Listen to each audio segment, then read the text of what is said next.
Hello and welcome to China Dispatches, a European Chamber podcast that shares on-the-ground insights from European business leaders and experts on doing business in China. I'm your host, Mariann Nagy.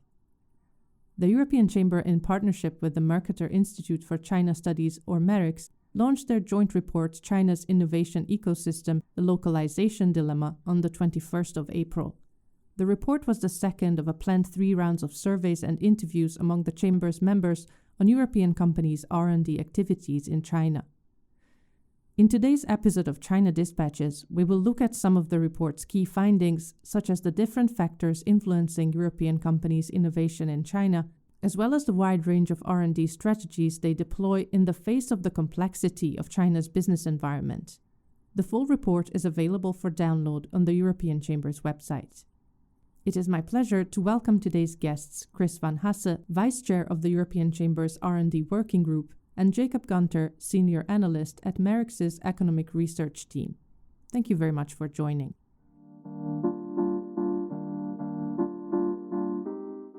The European Chamber and MERICS launched their first joint report on R&D with the telling subtitle, Right for Many, Not for All, in 2022, providing an overall introduction of China's innovation ecosystem with its advantages and pitfalls.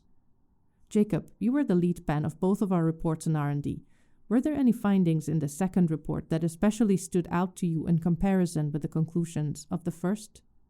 Yeah, well, first we had a lot more respondents to the survey, which is a really key factor. The first one, we had to go around and really push a lot of companies to take it. So the fact that we had so many more respondents this time made us a lot more confident in the findings from the survey itself. But then we also did, a dozen interviews with companies for the first round and for the second round. And being able to revisit some of the same companies for the second time allowed us to go in much greater depth.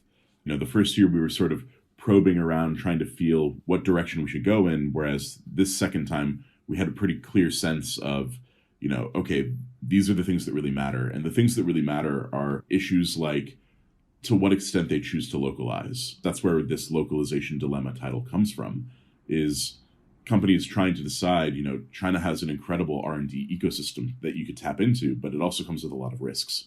So really getting to grips with how companies strategize about that and how they choose collaboration partners, for example, and what sort of trends emerged about companies that kind of go all in or companies that are a bit more reserved about this. And quite happy with this framework that we developed of localization.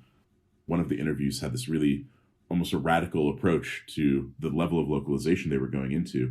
And their philosophy was, we have to be here because the market is here for the kinds of products that they make, but also that they viewed it as essential for their global competition, that they in many ways need to compete with their Chinese counterparts in China so that they can better compete with them globally. Whereas on the far other end of that spectrum, we had companies that sort of said that the amount of competition is a little too much in China, and as a foreign company, we'll always be sort of second-class citizens in the market in terms of how officials treat us, especially in some of the bigger cities. And so rather than trying to win in a rigged game, they want to invest their R&D resources in other markets and try to build market share in other markets before their Chinese competition goes there. So they're both still in it. They're both in the market. They both believe in the market. But in terms of that long-term sustainability, there were some of those concerns. And then lastly, I think some of the more interesting findings were about the impact of sort of geopolitical events. There was a really outsized impact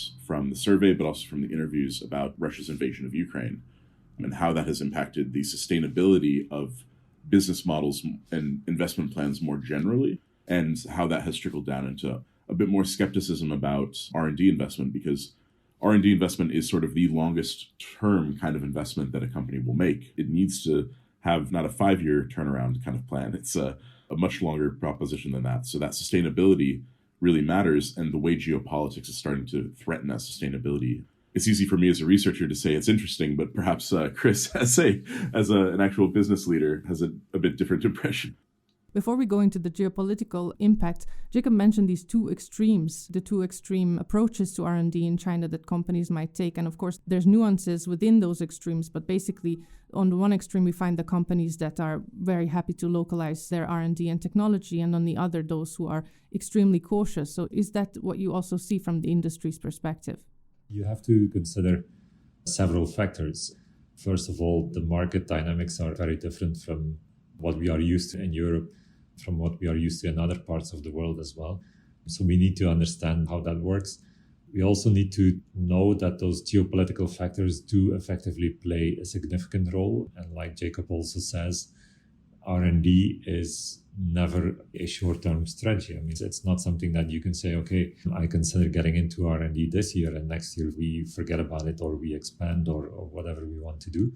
It's really a long-term consideration, and both the market dynamics as well as the political factors, as well as support from the government, as well as IP issues and enforcement of IP. All these factors play a decisive role in how you want to move forward and in what you want to do. So there are very different extremes, let's say. On the one side, you've got companies that say, yes, we absolutely continue to invest and we definitely want to grow further into our R&D in the market. Usually these are companies where China is playing a very important market leader in general in those kinds of technologies.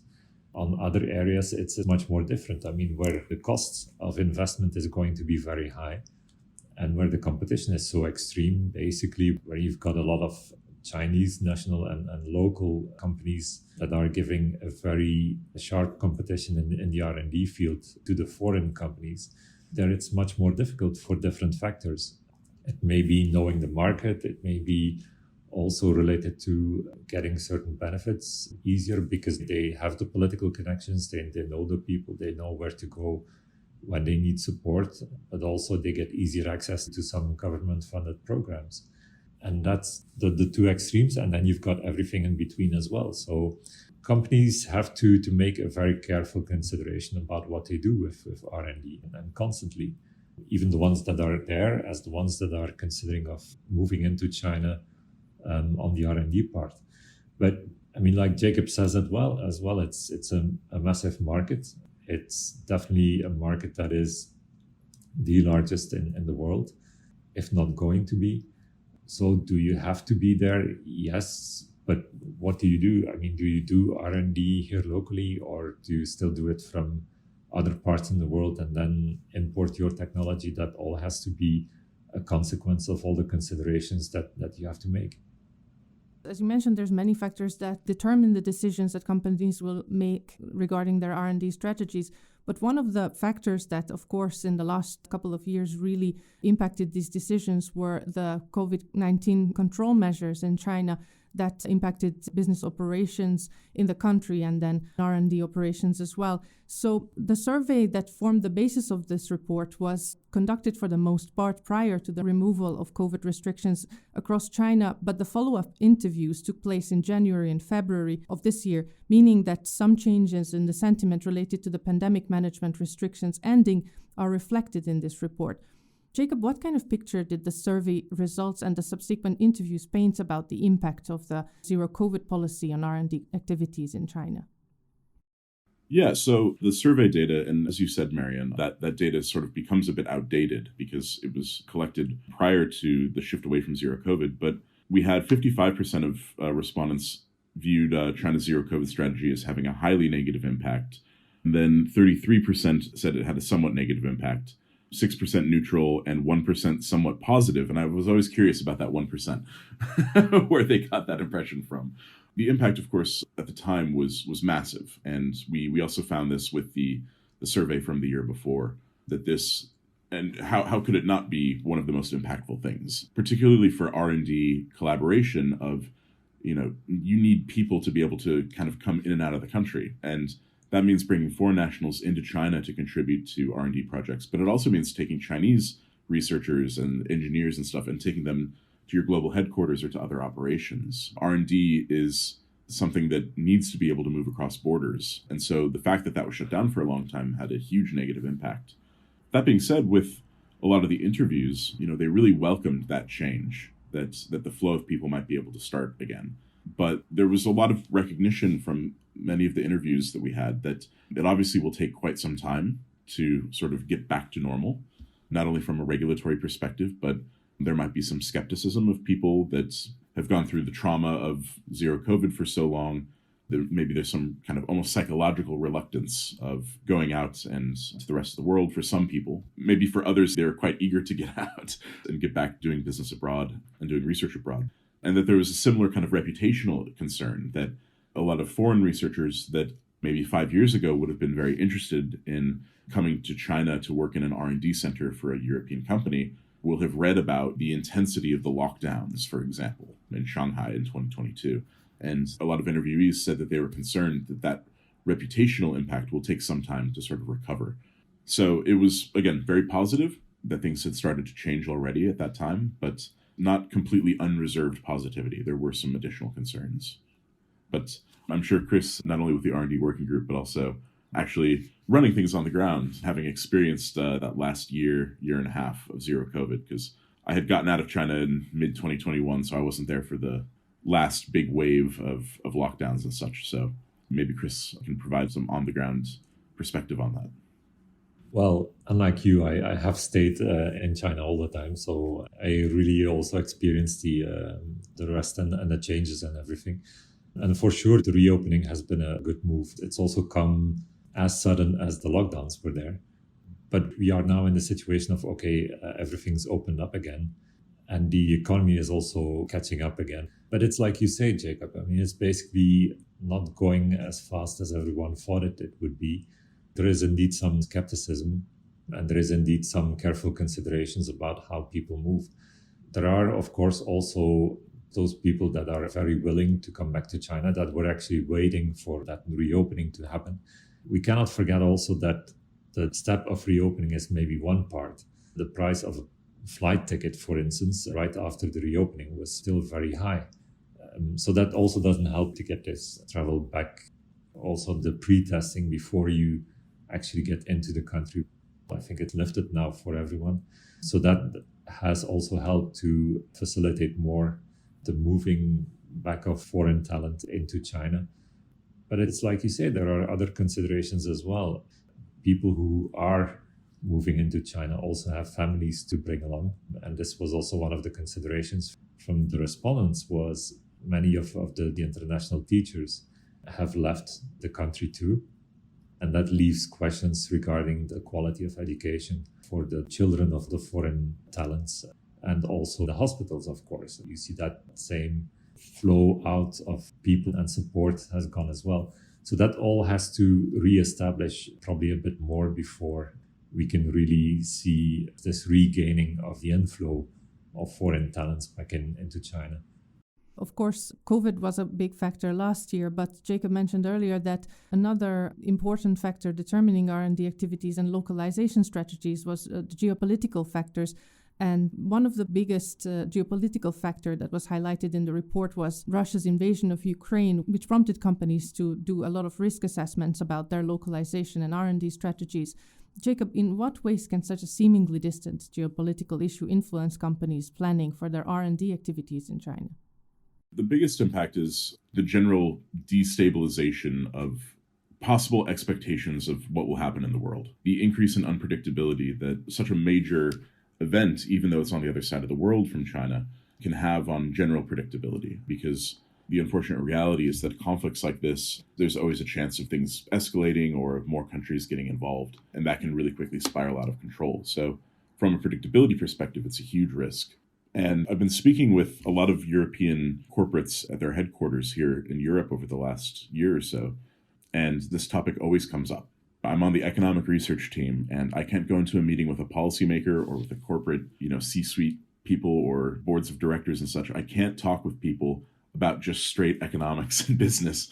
We also have to discuss geopolitics because we live in a geopolitical time. And as far as the concerns and the impacts go vis-a-vis China, obviously, at first, there's a lot of concern of to what degree is China continuing to do business with Russia? Is there a possibility that they will violate some of the sanctions regimes that the US and Europe and Japan and others have put in place? And how might that then escalate? Because if you end up in a situation where some Chinese companies have violated those sanctions, then there's a retaliation from those who have put the sanctions in place, and then maybe Beijing feels obligated to respond in kind, and again, risk of escalation. But Frankly, the biggest thing that we heard from some people in the interviews, and then again, I can echo my own experience talking with people in headquarters here in Europe, is they all ask Russia and Ukraine today, what if there's a fight in the Taiwan Straits? And that really escalated. A lot of interviewees mentioned House Speaker Nancy Pelosi's visit to Taiwan. And ironically, we got in the interviews a lot of people that were concerned about, well, what if the new U.S. House Speaker McCarthy has a meeting with with Taiwanese officials? And lo and behold, a few months later, President Tsai Ing-wen was transiting through the United States and met with Speaker McCarthy. And all of these things have an impact because companies are required to track these sorts of risks. And frankly, I've been meeting with some people in the financial sector, bankers and insurers and such, and there's a lot of open conversation now here in Europe about how do they factor in those kinds of risks when they're issuing, financing contracts or insurance contracts with companies invested in China or invested in Taiwan, for that matter. So, yeah, it sounds like something, a war on the other side of the planet. How does that impact R&D strategies? And again, it impacts it massively because that sustainability and predictability, that everything would sort of just stay calm, you need that for that long-term investment. So the impact is there, but Kris, do you also see some companies taking concrete steps at the moment? It's something that is very difficult to mitigate. We are not politicians as companies, of course. So we try to understand the situation and try to make sure that whatever could possibly happen, we are prepared to react to the situation as it presents itself at a particular moment. And that means risk analysis and also means try to figure out what we need to do in case of certain situations when they occur. But it's like Jacob says, R&D investment is a very long-term strategy. It's not something that you do for 2-3 years. It's 10, 15, 20, 30 years, if not longer.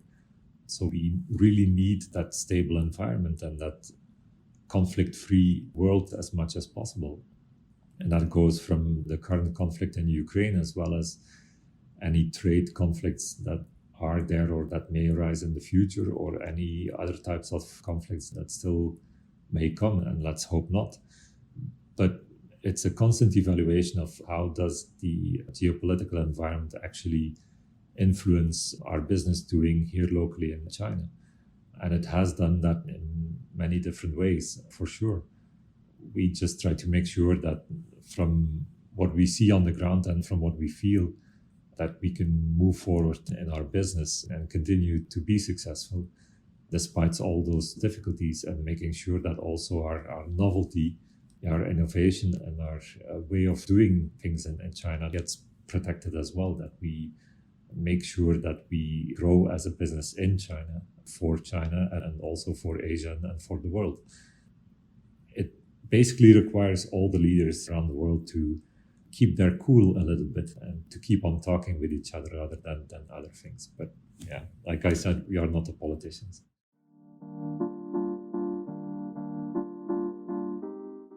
So we discussed a bit the negative aspects or the negative factors that impact these R&D strategies, but of course the report also highlighted some of the positive factors that incentivize companies to do R&D in China. For instance, among these, we found that government support can be a positive factor as long as companies can actually access such support. Kris, can you tell us a bit about the different R&D-related support schemes, such as the high and new technology enterprise status, and what benefits do they entail? There are a lot of different schemes in place that can be used and can be utilized. The high technology enterprise status is, of course, one of them. And there, the immediate benefit is, of course, quite clear. It's a tax benefit where basically the corporate tax gets reduced from 25 to 15%. But you've got also other advantages that are included in that program. The same also with the Technical Advanced Service Enterprise, or TASE status, which brings much of the same benefits as the HNTE. And then there are, of course, also different types of local programs. For instance, the city of Shanghai also has programs where they recognize foreign invested R&D centers locally with different benefits, including tax benefits, but including housing support as well for employees, and including other types of benefits that are clearly included in the guideline. So there is quite a good and strong support basis for getting foreign talent here, but also for supporting actual R&D work in China locally with different programs, be it at the national level as well as at the local city level. These subsidies can have a really positive effect, but also the report highlighted that it's not necessarily true that all companies have equal access to them. To quote the actual data from the report, almost a quarter of survey respondents flagged limited or non-existent government support as a factor undermining the allure of China's innovation ecosystem to them. So, Jacob, can you tell us a bit more about what the data suggests about European companies' access to these government support and how that impacts their decision-making? The data speaks for itself in terms of the companies that noted that insufficient support. But one thing that's quite interesting, and maybe not a disparity between the survey results and the interviews, but rather just the details that emerge in conversations, is that when you're taking a survey, you're just answering individual questions, kind of in a binary that yes or no, this applies to my company. Whereas when we were speaking with a lot of these companies, and we would ask them about, are you able to access enough support, government support? The ones who did say that they either couldn't access enough or that they had unequal access would also go on to say, but that doesn't really have a huge impact on our actual R&D strategy making. It's wonderful to have that support when it's possible. It can also be very frustrating if you don't have equal access to that support.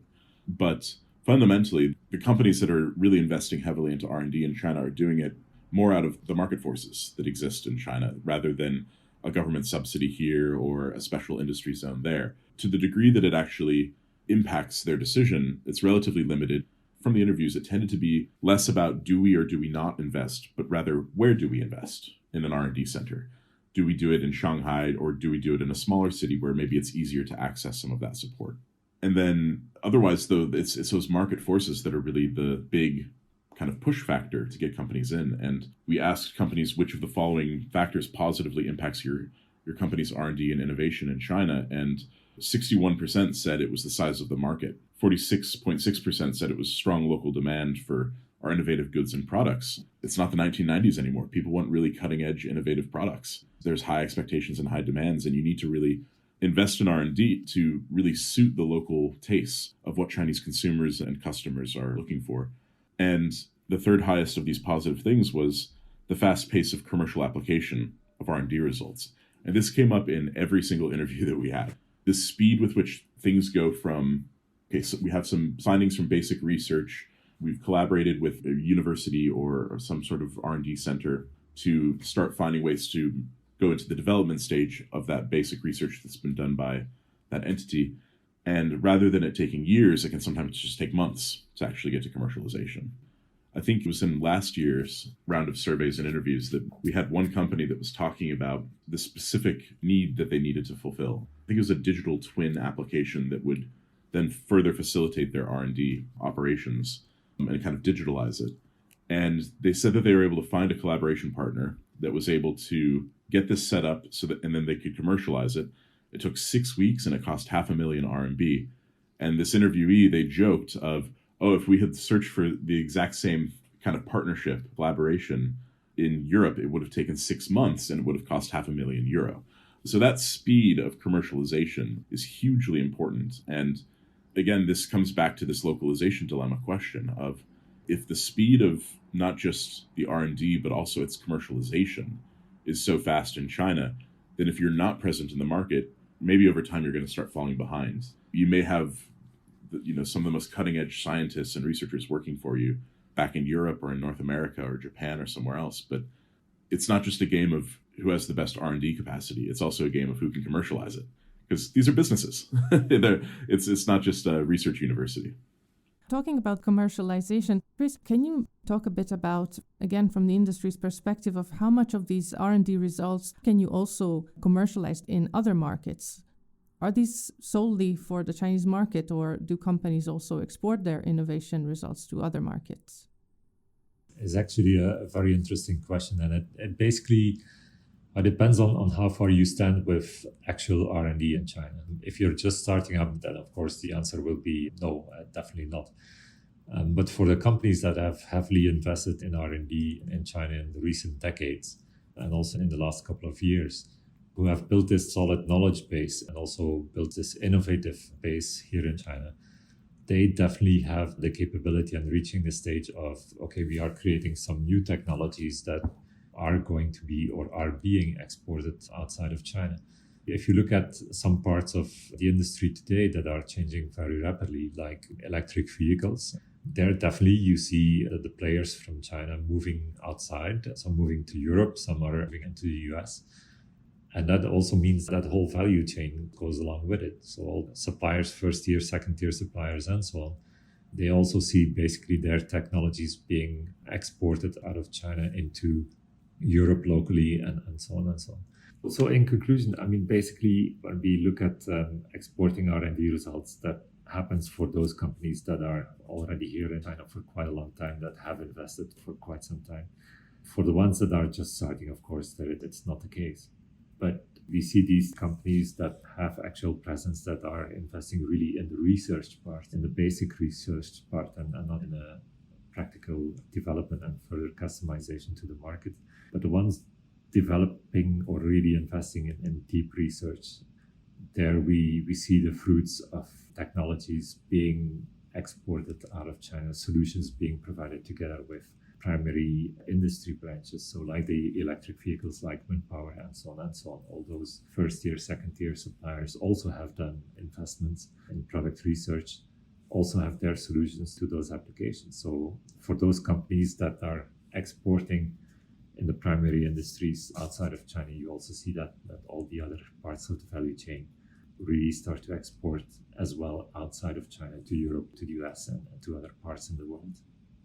Still on the same topic, Jacob, do you see any discrepancies across sectors when it comes to exporting R&D results out of China? There weren't any companies, at least not that I recall, that said explicitly that they wouldn't take their R&D results out of China because of like regulatory issues, that even if they wanted to, that they chose not to. I don't recall any companies that did that, but something that did come up in a few of our conversations was concern about some of the new tools that are being put together in the regulatory system of export restrictions, and that could include, restrictions on taking IP abroad. So it's less of a this is happening fear, it's more of a concern of this could be happening in the future, and that specifically this would be a means of retaliation in Beijing for further restrictions on China's access to certain technologies from the United States, from Europe, from Japan, and such. So the fear of further escalation of the trade war, or the technology war rather, coming from Beijing as well as coming from Washington and other capitals. I think that's where there was some concern and some discrepancy. And part of that, to get very specific, is there's a kind of draft regulation going around at the moment. It may have already gone out, that specifically looks at restricting the flow of IP and of machinery and production equipment related to photovoltaics, so solar panels, basically.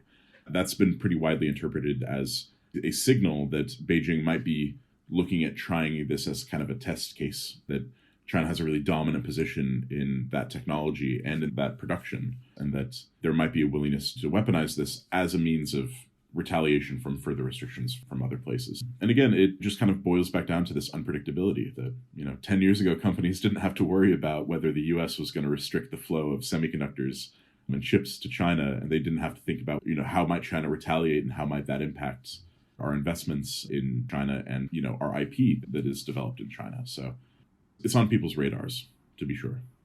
Could you mention some aspects of the 2023 report that could prove especially helpful for those companies that are currently at the stage of considering doing R&D in China? When we look at doing R&D in China, I think the survey also gives a good overview of how the sentiment is in general.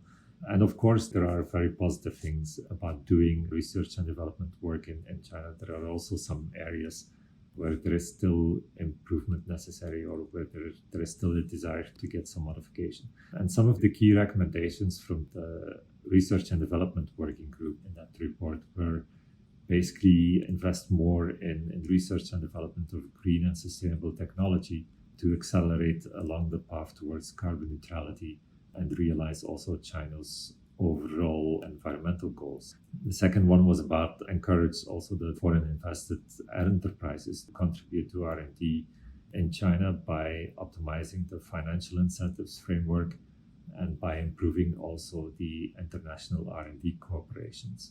Then the third point was about create an ecosystem that supports mobility of international talent to and from China. It is important for both China as well as the world globally to make sure that if we want to promote innovation, if we want to promote continuous improvement of our society and so on, we need to make sure that also the foreign talents can exchange quite easily, that also Chinese nationals can move quite easily back and forth to educate themselves, to educate each other, and also to come up with better solutions for some of the practical questions in our society. The fourth part was about also creating an ecosystem that supports multinational enterprises' digital innovation in China. There is new legislation coming out related to how China wishes to protect its data and how that data exchange can go forward and how that needs to move forward. And of course, internationally, the governments are trying to make sure that they protect their own strategic intelligence. But for companies, it is quite important to make sure that the IP-related data to our innovations that we do in China or elsewhere in the world, that this global network that we have to maximize basically our optimization of data and our invention of new things, that can move within a certain framework that protects it, but that also allows it within the assets of the industry. And then the last recommendation was also to strengthen basically protection of R&D, particularly when it comes to IP-related aspects, to develop world-class innovation environment. IP protection doesn't only go about registering patents, but it's also about correct enforcement and correct litigation. There is quite a difference still between tier 1 cities, litigation cases, conclusions, and for instance, the other tier cities conclusions, where of course the experience of the legal system in the tier 1 cities, or in some cases appears to be higher than those in the more remote locations. Yeah, so there are still many areas where companies should watch out for developments before they make their decisions about R&D and R&D strategies. And as mentioned at the beginning of our discussion, our most recent joint report was the second of a planned 3 reports on European companies' role in China's innovation ecosystem. Jacob, when is the next round of surveys planned to start, and when should the audience expect to read the final product? We will probably have the survey coming out near the end of this year, probably October, November, December, probably more November, December. It'll depend on scheduling, of course. And then we'll do another month or two of interviews after that. And then it takes a few more months to put it together. So, and actually publish the thing. So I'd say probably April, May next year will be the final report. But we'll see. A lot of stuff can change and disrupt things, unfortunately. We also have this unpredictability as to how that might work. I hope all the European Chamber's members that are listening, that first, thank you to anyone who participated in the last 2 rounds. And I hope in this 3rd round, we can have even higher number of survey respondents and some new companies to interview as well. Because, yeah, the report is only as good as the data and the interviews that we can gather from it. So whatever support companies can provide is much appreciated. Certainly, I can only second that. And Kris, do you have any suggestions about what kind of topics we could include and explore in the next report? There's a lot on our minds right now. I think many companies at the moment are busy trying to figure out how some of these conflicts are going to turn out, how the geopolitical situation is going to turn out. It's a concern of many European companies. I mean, we see 2 powerhouses really figuring out their role and where they need to go. But that also influences how companies will invest and where they will invest and so on and so on. But I think despite the geopolitical scene, probably the 2 areas are really quite important for companies. And that is on the one side, digitization, and on the other side, also sustainability. And we see that some countries in Europe, for instance, also have a pronounced legislation around sustainability and what that means, and also how that influences other branches and other areas across the world. I mean, not only in China, but in other places as well. So how does that play out for our members? How does that play out for my colleagues basically in other industries from European origin. That is probably something I think that we need to be mindful of. We also need to tackle with the policy leaders and need to make sure that we set the right level playing field for everyone, that we have fair competition across the board.